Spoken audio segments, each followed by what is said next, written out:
요즘 핫한 스테이블 코인인 다이. 암호화폐 사용자들이라면 탈중앙화와 안정성, 이 두 가지를 원할 텐데요. 두 마리 토끼를 다 잡은 다이 코인의 매력에 빠져볼까요?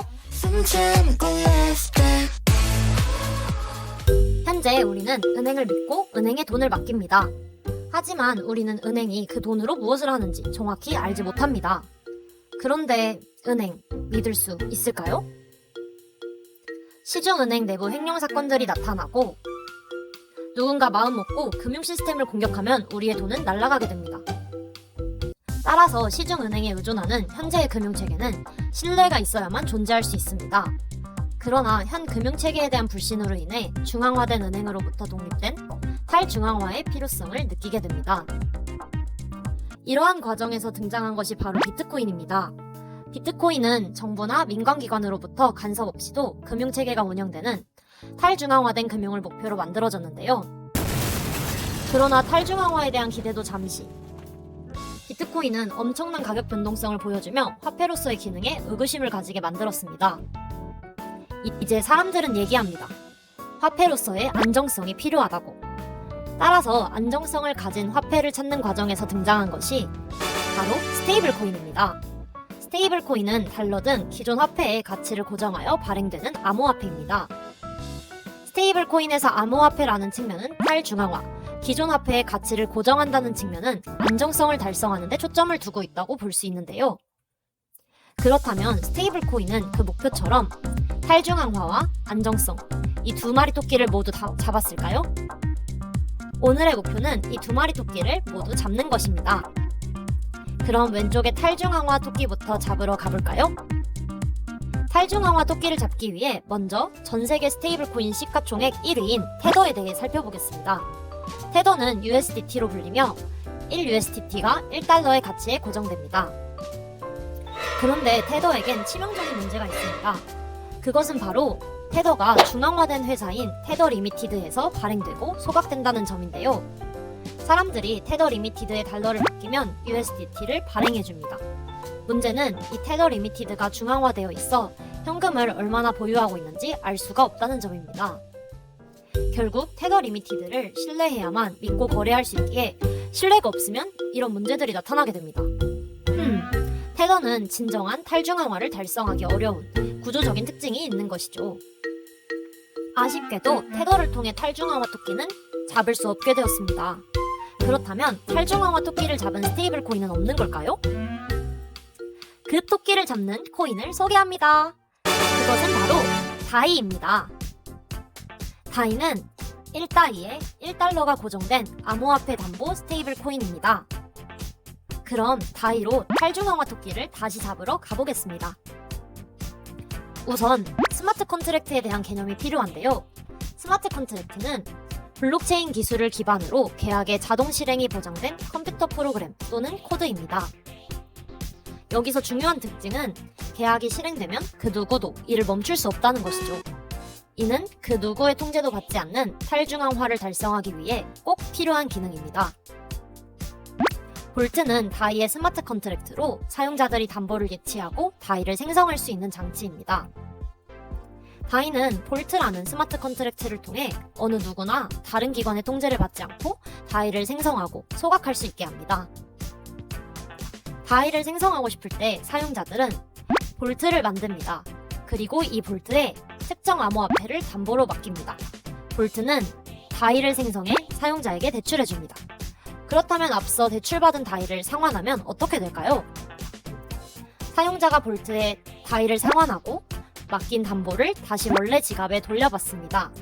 이 과정에서 상환된 다이는 볼트에 의해 소각됩니다. 정리하자면 결국 볼트를 통해 다이가 새롭게 생성되고 볼트에 다이를 다시 상환하면 소각됩니다. 누구나 볼트를 만들 수 있고 볼트는 스마트 컨트랙트이기 때문에 어느 누구도 다이의 생성과 소각 과정에 개입할 수 없습니다. 완전히 탈중앙화된 것이죠. 이제 다이가 발행, 소각하는 과정이 탈중앙화된 건지 알겠어. 그런데 이 다이가 제대로 작동하기 위한 의사결정은 누가 하지? 중앙기관이 있는 거 아니야? 자, 다이가 메이커다오라는 조직에 의해 세상 밖으로 나올 수 있게 되었다는 점을 먼저 아셔야 하는데요. 메이커다오는 거버넌스, 즉 의사결정을 통해 다이의 생성을 관리하는 탈중앙화된 자율 조직입니다. 메이커다오에서 발행하는 메이커 토큰은 다이의 운영과 관련된 투표에 필요한 의결권 역할을 합니다. 따라서 중요한 의사결정이 거버넌스에 해당하고 이 거버넌스는 투표를 통해 의사결정을 하는 구조로 운영됩니다. 그럼 투표를 하기 위해선 투표권과 유권자가 필요하겠죠? 메이커 거버넌스의 세계에서는 메이커 토큰이 투표권이고 이 메이커 토큰을 보유하고 있는 사람들이 유권자입니다. 메이커 토큰 보유자라면 누구나 메이커 거버넌스 투표 포털에서 자신의 의사에 따라 투표할 수 있고 투표 결과는 투명하게 공개됩니다. 어머, 투명하고 개방되어 있기에 탈중앙화에 더욱 기여하겠네요. 이 투표의 큰 특징은 투표 결과가 투표한 사람의 숫자가 아닌 보유한 메이커 토큰의 비율에 의해 결정된다는 점입니다. 예를 들어볼까요? 50명의 사람들이 600 메이커 토큰을 보유하고 A에 투표하고 100명의 사람들이 400 메이커 토큰을 보유하고 B에 투표했습니다. 현실에서는 1인 1표의 원칙에 따라 투표자 수가 많은 B가 채택되겠지만 거버넌스 투표에서는 메이커 토큰의 수가 많은 A가 채택됩니다. 주주총회에서 의결권을 행사하는 주식의 비중이 많을수록 더 큰 목소리를 낼 수 있다는 점에서 주식과 메이커 토큰이 비슷하다고 볼 수 있어요. 지금까지 살펴본 다이와 관련된 다양한 탈중앙화의 특징을 가지는 요소들을 통해 드디어 다이로 탈중앙화 토끼를 잡을 수 있게 되었습니다. 그럼 이제 안정성 토끼를 잡으러 가보겠습니다. 스테이블 코인의 변동성 문제하면 떠오를 루나 테라 사태를 가져왔습니다. 스테이블 코인 테라와 그 담보 코인인 루나의 폭락, 많은 사람들을 울게 했죠. 루나 테라 사태의 주요 원인은 담보 그 자체에서 찾을 수 있었습니다. 스테이블 코인 테라와 그 담보였던 루나는 서로 의존적인 관계였기에 한쪽이 불안정하면 같이 불안정해질 수밖에 없었습니다. 담보를 통해 위험을 분산하기가 구조적으로 힘들었던 것이죠. 그렇다면 다이는 이러한 문제 없이 안정성을 지킬 수 있을까요? 지금부터 차근차근 살펴보겠습니다. 다이는 담보를 맡기고 생성되기 때문에 담보가 필요하다는 거 기억나시죠? 원래 다이는 이더리움만을 담보로 볼트에 예치할 수 있는 단일 담보 다이였는데요. 이후 2019년 다중담보 다이가 새롭게 출시되었습니다. 그 결과 USDC와 USDP와 같은 다양한 코인들을 담보로 예치할 수 있게 되었습니다. 서로 다른 코인이 동시에 망할 확률은 아주 적겠죠? 이처럼 다이는 담보의 다양성을 확보하여 안정성을 확보하였습니다. 보시는 바와 같이 다중담보 방식이 자리를 잡은 시점 이후로 다이가 가격 안정성을 확보하였습니다. 이 그림은 왼쪽이 다이의 담보, 오른쪽이 다이의 공급량을 나타내는 그래프인데요. 두 그래프의 높이 차이에 집중해볼까요? 왼쪽 그래프가 오른쪽에 비해 높은 것을 확인하실 수 있는데요. 이는 결국 다이가 생성된 다이의 양보다 볼트에 예치된 담보의 양이 많은 초과담보 방식으로 운영됨을 의미합니다. 다이는 초과담보 방식을 채택함으로써 결국 생성된 다이의 담보 가치가 하락하더라도 이를 뒷받침하는 담보를 더 많이 넣어두었기 때문에 다이의 안정성을 유지할 수 있습니다. 이러한 초과담보는 최소 담보 비율이 매일 변하는 특징을 갖고 있는데요. 예를 들어 사용자는 이 날을 기준으로 최소 초과담보 비율 135.05% 이상을 충족해야 합니다. 따라서 만약 사용자가 100개의 다이를 볼트로부터 생성하고 싶다면 135.05달러 이상에 상응하는 담보를 자신의 볼트에 예치해야만 하는 거죠. 만일 담보 가치가 높다면 다이를 보다 안정적으로 생성할 수 있는 여력이 생깁니다. 그러나 다이 담보 가치가 하락한다면요? 은행이 집을 담보로 여러분에게 현금을 대출해 주는데 집값이 계속 떨어지고 있습니다. 이러면 집이라는 담보가 은행이 빌려준 현금의 가치를 지키기 어려워지겠죠? 다이에서도 마찬가지로 담보 가치가 하락하면 다이의 가치를 지켜주기 힘들어집니다. 은행은 이때 대출받은 사람한테 돈을 빨리 갚으라고 재촉하거나 혹은 집 하나를 더 담보로 잡으려 하겠죠. 다이에서도 사용자는 빌린 다이를 볼트에 빨리 상환하거나 볼트에 담보를 추가적으로 더 맡겨 담보 가치를 높이는 방법이 있습니다. 그러나 둘 다 할 수 없는 상황이라면 어떻게 되는 것일까요? 이럴 때 작동하는 것이 바로 청산입니다. 담보 가치가 최소 담보 비율 아래로 떨어지면 자동으로 사용자의 볼트가 청산당합니다. 스마트 컨트랙트에 의해 자동으로 말이죠. 결국 다이의 담보 가치가 하락하더라도 사용자가 담보를 추가하거나 청산을 통해 담보를 경매에 붙이면서 결과적으로 다이의 안정성을 확보할 수 있습니다. 이제 앞에서 본 다이를 소각하는 과정을 다시 들여다볼까요? 우리가 은행에서 빌린 돈을 상환할 때 이자도 함께 상환하지요? 다이도 볼트에 다시 상환할 때는 일정한 수수료를 다이로 함께 상환해야 합니다. 이를 스테이빌리티 피, 즉 안정화 수수료라고 부릅니다. 이름에서도 알 수 있듯 이 수수료를 통해 다이의 가격을 안정시킬 수 있는데요. 그 원리를 한번 알아볼까요? 다이는 1다이는 1달러라는 가치를 가지고 있는 것을 목표로 하고 있습니다. 그런데 변동성으로 인해 1다이가 1달러보다 높은 1.5달러의 가치를 갖게 되었습니다. 그럼 이 상황에서 1다이가 다시 1달러의 가치를 갖기 위해서는 어떻게 해야 할까요? 가장 쉬운 방법은 수요 공급의 원리를 적용하는 것입니다. 다이의 공급을 늘려 다이가 시장에 많아지겠죠? 이를 통해 다이의 가격이 하락하도록 하는 방법이 있습니다. 이 과정에서 필요한 것이 바로 안정화 수수료를 낮추는 것인데요. 안정화 수수료를 낮추면 사용자들이 다이를 상환할 때 지불해야 하는 수수료가 낮아져 다이 생성에 대한 부담이 감소하게 됩니다. 결국 사용자들이 생성하는 다이의 양이 많아지게 되고 이는 다이의 공급이 늘어나는 결과를 불러오게 되죠. 이를 통해 다이는 다시 1달러로 안정화됩니다. 반대의 경우에는 안정화 수수료를 높여 다이 공급을 낮추면 되겠죠? 다이 가격 조절 방법은 이렇게 안정화 수수료를 조절하는 방법 외에도 다음 3가지 방법을 더 들 수 있는데요. 한 가지 방법이 작동하지 않았을 때 차근차근 더 강한 방법을 통해 가격을 안정화시킵니다. 먼저 수요 공급을 이용한 조절 방법입니다. 앞에서 이러한 사실을 확인하실 수 있었는데요. 이때 공급량을 감소시키려면 다이의 신규 발행량이 감소하고 소각량이 증가하면 되겠죠? 반대의 경우엔 이렇게 하면 되겠죠? 이 원리를 통해 가격 조절 메커니즘이 작동하게 됩니다. 자, 그럼 수요 공급으로 가격 조절이 안 되면 어떡하죠? 여기서 바로 앞에서 살펴본 메이커다오의 메이커 토큰 보유자가 등장합니다.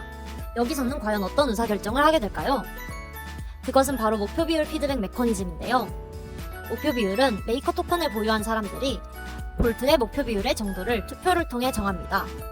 예를 들어 다이 가격이 0.8달러일 때 볼트는 다이의 가격이 1.25달러라고 생각하도록 하는 것입니다. 볼트가 인식하는 가격과 현재 가격을 다르게 하면 수요가 달라지기 때문에 가격을 안정화시킬 수 있습니다. 이 방식은 메이커 토큰 보유자들이 투표를 통해 목표 비율을 조정하기 때문에 강한 정책인데요. 아직까지 한 번도 쓰인 적은 없다고 하니 다이 안정성이 현재는 보장되어 있다고 볼 수 있겠죠? 마지막 수단으로는 비상정지가 있습니다. 이름에서도 알 수 있듯 비상 상황 시 최후의 수단입니다. 메이커 투표자들은 현존하는 모든 볼트를 강제로 청산하고 다이의 가격을 동결하며 사용자들에게 담보를 환급해줍니다. 비상정지는 모든 공식 사이트와 SNS 채널을 통해 공지됩니다. 또한 지금까지 비상정지는 단일담보 방식에서 다중담보 방식으로 변경할 때 외에는 쓰인 적이 없습니다. 어떤가요? 다이의 안정화 방법은 정말 탄탄하지 않나요? 다이의 가격 안정화 메커니즘을 통해 다이로 안정성 토끼를 잡을 수 있게 되었습니다. 그러나 다이가 이 토끼들을 놓치지는 않을지 걱정됩니다. 메이커 토큰을 가진 누구나 의결권을 갖는 탈중앙화된 상황 속에서 메이커 토큰 보유자들을 어떻게 믿고 다이의 안정성에 중요한 의사결정을 맡길 수 있을까요? 이에 대한 답은 크립토 이코노믹스의 원리에 존재합니다. 예를 들어볼까요? 강아지와 고양이처럼 서로 싸우는 관계에서는 서로 간의 신뢰가 존재하지 않습니다. 그렇지만 크립토 이코노믹스에서는 각자 자신의 밥그릇을 위해 일하기만 해도 서로에게 좋은 결과를 가져옵니다. 자신을 위해 일하는 것이 결과적으로 모두에게 이익이 되는 시스템을 설계하는 것이 크립토 이코노믹스이기 때문입니다. 크립토 이코노믹스는 메이커 토큰 보유자들에게도 적용됩니다. 메이커 토큰 보유자는 메이커 토큰의 가치를 높이고 싶다는 동기를 갖고 있습니다. 따라서 메이커 토큰의 가치를 높이는 일이 있다면 그 일을 할 것을 알고 설계할 수 있습니다. 여기서 질문! 메이커 토큰 보유자의 동기를 알았습니다. 어떻게 다이와 연관하여 적용할 수 있을까요? 메이커 토큰 보유자가 토큰의 가치를 높이기 위해 일하면 다이의 가치를 높이는 결과를 낳도록 설계하면 되겠죠? 다중담보 다이 시스템에서 다이가 많이 사용되어 가치가 높다면 다이 사용자들은 다이를 빌린 대가인 안정화 수수료로 다이를 계속 내게 됩니다. 따라서 안정화 수수료를 얻은 다이는 초과 잉여로 남게 됩니다. 초과 잉여분의 다이는 경매를 통해 팔리고 그 대가로 메이커 토큰을 받게 됩니다. 이렇게 시장에서 회수된 토큰은 다이 시스템 내에서 소각됩니다.